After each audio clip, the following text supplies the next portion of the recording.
ফিলিস্তিনের গাজায় আমাদের মুসলমান ভাই বোনের রক্তে রঞ্জিত হচ্ছে। ৫১,০০০ আমার মুসলিম ভাই বোনদেরকে শহীদ করা হয়েছে, লক্ষাধিক লোককে আহত করা হয়েছে, ঘর বাড়ি তছনছ করে দেওয়া হয়েছে। ২০০ কোটি মুসলমান এখনো চুপ করে বসে আছে। আমাদের এই ভারতবর্ষ জয় হয়েছিল, এক মুসলিম মহিলা শুধু একটা চিঠি পাঠিয়েছিল আজম ইউসুফ কাছে, আজম ইউসুফ আমাকে রাজা দাহিরের কবল থেকে রক্ষা করো। এক মুসলিম বোনের জন্য পুরো ভারতবর্ষ মুসলমানরা জয় করেছিল। আজ হাজার হাজার মুসলমান শহীদ হয়ে যাচ্ছে, আমরা মুসলমানরা তাকিয়ে তাকিয়ে দেখছি। কারণ মুসলমানদের মধ্যে ইমানের মধ্যে এমন শয়তানি এনেস্থেসিয়া ঢুকাই দিয়েছে, মুসলমান ইমান জাগ্রত হচ্ছে না। এই বিগত 13 বছর পর্যন্ত ছাত্র ছিল যুদ্ধের সময় বাংলাদেশের দালাল ছেলেরা ফিলিস্তিনের পক্ষে লড়াই করেছিল, বাংলাদেশের মুসলমানেরা ফিলিস্তিনের পক্ষে লড়াই করেছিল, বাংলাদেশের মুসলমানেরা আফগানিস্তানে রাশিয়ার বিরুদ্ধে লড়াই করেছিল, বাংলাদেশের মুসলমানেরা আমেরিকার বিরুদ্ধে নেটোর বিরুদ্ধে আফগানিস্তান লড়াই করেছিল। সুতরাং লড়াই করার এই যোগ্যতা বাংলাদেশের মুসলমান নৌজনদের আছে। আমাদের সরকার পারবে না, পাকিস্তান সরকার পাবে না, কোন সরকার পারবে না, কারণ সরকার সব আবদ্ধ। আমরা আবদ্ধ না, মুসলমান নৌজল তৈরি হও। আমাদের দেশকে আমাদের রক্ষা করতে হবে, রোহিঙ্গাদেরকে আমাদের রক্ষা করতে হবে, ফিলিস্তিনের মুসলমানের যেতে হবে।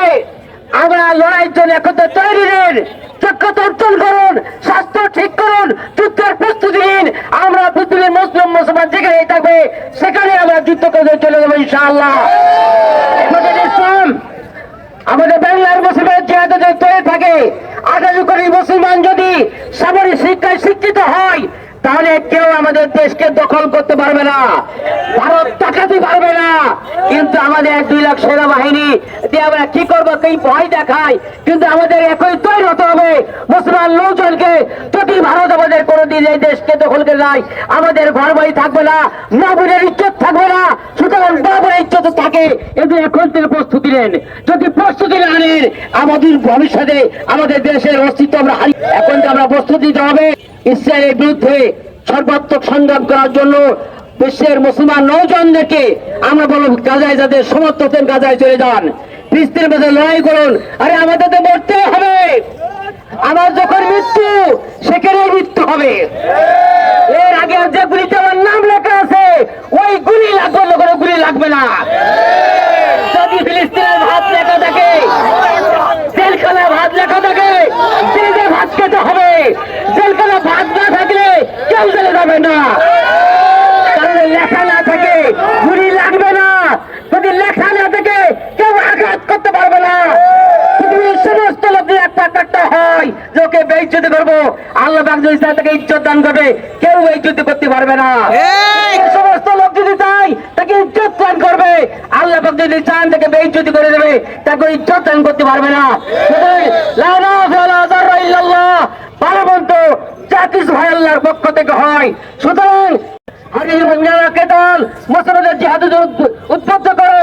যে মুসলমানের মধ্যে জিহাদের প্রেরণা নাই, আল্লাহ রাসূল বলেন সেটা মুনাফিকের মৃত্যুবরণ করলো। কোন মুসলমান জিহাদে আকাঙ্ক্ষা করবে না, সে মুসলমান মুনাফিকের মৃত্যুবরণ করবে। শুধু আমরা একজন মুসলমান হতে চাই, মুসলমানদের পক্ষে যদি দাঁড়াতে না পারি, আমি কিসের মুসলমান? আমি কাচ্ছি মুসলমান, ফিলিস্তিন মুসলমান না খেয়ে রয়েছে। আমার সাবধান জানার চেষ্টা করি, যারা টাকা পাঠাতে চান পাঠাতে পারবেন। চাষেরা আমাদের দেশের লোক চলে গেছে না গাজাতে, আমাদের দেশ চলে গেছে না ফিলিস্তিনে, চলে গেছে। যারা যেতে চাই আল্লাহ তাদের পাঁচ দেখাই দিবেন। কিভাবে যাবেন আপনি জানেন না, আপনি তো দোয়া করে আল্লাহ আল্লাহ পৌঁছাই দেবে। যদি মনে করেন আমি গাজার হামাসের সাথে যুদ্ধ করব, তাদের সাথে থাকে হাতে কাঁধ মিলে যুদ্ধ করব, আপনি যেতে পারবেন, কনফার্ম যেতে পারবেন, আল্লাহ আপনার পৌঁছাই দেবে।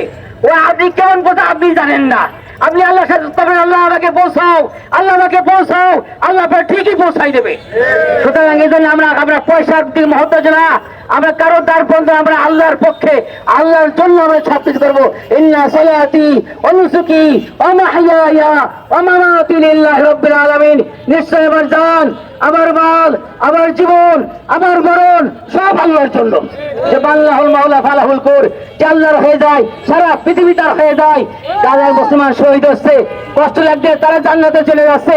আর মুনাফিক যেগুলো আছে, আশেপাশে মুনাফিক গুলো আছে, ওদের জাহান্নাম তৈরি হচ্ছে, ওদের জাহান্নাম তৈরি হচ্ছে।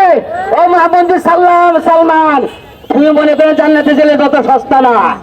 আশেপাশে মুসলমান যেগুলো আছে রাষ্ট্রপ্রধান, তোমাদের মরতেই হবে, বেঁচে থাকতে পারবা না। কিন্তু মরার পরে কি জবাব দিবে তোমরা? সাতটা খেয়ে যুদ্ধ কয়েকদিন বন্ধ হয়ে গেছিল না? সব মুসলমান একটা হয়েছিল, ইসরায়েলের যুদ্ধ বন্ধ হয়ে গেছিল। 1 বছর যুদ্ধ হচ্ছে, অস্ত্র আছে, তবু যুদ্ধ বন্ধ হচ্ছে না। কারণটা কি? কারণটা একটাই, হিম্মত নষ্ট হয়ে গেছে। প্রত্যেকের সাথে এমন ভাবে ডিভাইডেড করে রাখছে, কেউ আগে বাড়তে পারতেছে না। ও মুসলমান নওজওয়ানরা, তোমরা আগে বাড়ো, তোমরা আগে বাড়ো। আল্লাহর সাহায্য তোমাদের সাথে আছে। তোমরা গাজার মধ্যে দিচ্ছি, গাজায় জিহাদ ফরজ হয়ে গেছে। সারা বিশ্বের মুসলমানদের পরে জিহাদ ফরজদের সাহায্য করা ফরজ। এজন্য আমরা আমাদের সাধ্য অনুযায়ী চেষ্টা করবো ইসরায়েলকে খতম করার জন্য, তাদের অর্থনীতিকে খতম করার জন্য। আমি একটা কোকা করা না খাই, আমি যদি একটা স্টুডেন্ট না কিনি, 2 টাকা হতে চাই, আমি সাহায্য করলাম ফিলিস্তিনদেরকে। এজন্য ইসরায়েলকে খতম করার জন্য, আমেরিকাকে খতম করার জন্য যা যা করার দরকার তাই তাই করতে হবে। কারণ ইসরায়েল তো আমেরিকা, ওই বড় শয়তানকে যদি মারা যায় সবগুলো মারা যাবে। সুতরাং বড় শয়তানের হাত করো, বড় শয়তানের নিষ্পেষণ করো, বড় শয়তানের পণ্য বর্জন করো, বড় শয়তানকে ঘৃণা করো, ঘৃণাকে ছড়াই দাও। আজকে ট্রাম্পের নেহরটা আমরা পুরাইছি, দেখো তোর জুতোর মালা দেওয়া হচ্ছে। ট্রাম্প সম্মান নেই তোর, তোর জুতোর মালা পড়ানো হচ্ছে। সুতরাং ইজ্জত সম্মান তো সব গেছে, বাকিটা সবর করো। আল্লাহর আযাব তোমাদের উপর আসতেছে। আল্লাহ নাসরুমিনাল্লাহি ওয়া ফাতহুন করিম ওয়া বাশশিরিস সাবিরিন। বিজয় আমাদের অবশ্যই আসবে, বিজয় আমাদের অবশ্যই আসবে। আল্লাহ মুসলমানেরা, ওয়া তাহিনু ওয়া তাহজানু ওয়া আনতুমুল আ'লাউনা ইন কুনতুম মুমিনিন। হে মুসলমানেরা, অপদস্থ হবে না, লজ্জিত হবে না, চিন্তিত হবে না, তোমরা এই বিষয় লাভ করবে। শর্তের মুমিন হয়ে থাকো। আল্লাহ পাক আমাদের মুমিন হওয়ার তৌফিক দান করুন। ওয়া আখিরু দাওয়ানা আলহামদুলিল্লাহি রাব্বিল আলামিন। আসসালামু আলাইকুম ওয়া রাহমাতুল্লাহ। আলহামদুলিল্লাহি রাব্বিল আলামিন ওয়া সলাতু ওয়া সালামু আলা সাইয়্যিদিল মুরসালিন। আল্লাহ, তুমি আমাদের চেষ্টা প্রচেষ্টাকে কবুল করে নাও। আল্লাহ, যে সমস্ত ভাইরা আছে ইমানের জন্য আসছে, তাদেরকে তুমি ইমানের বলে বলিয়ান করে দাও। আমাদের এই ভাইদের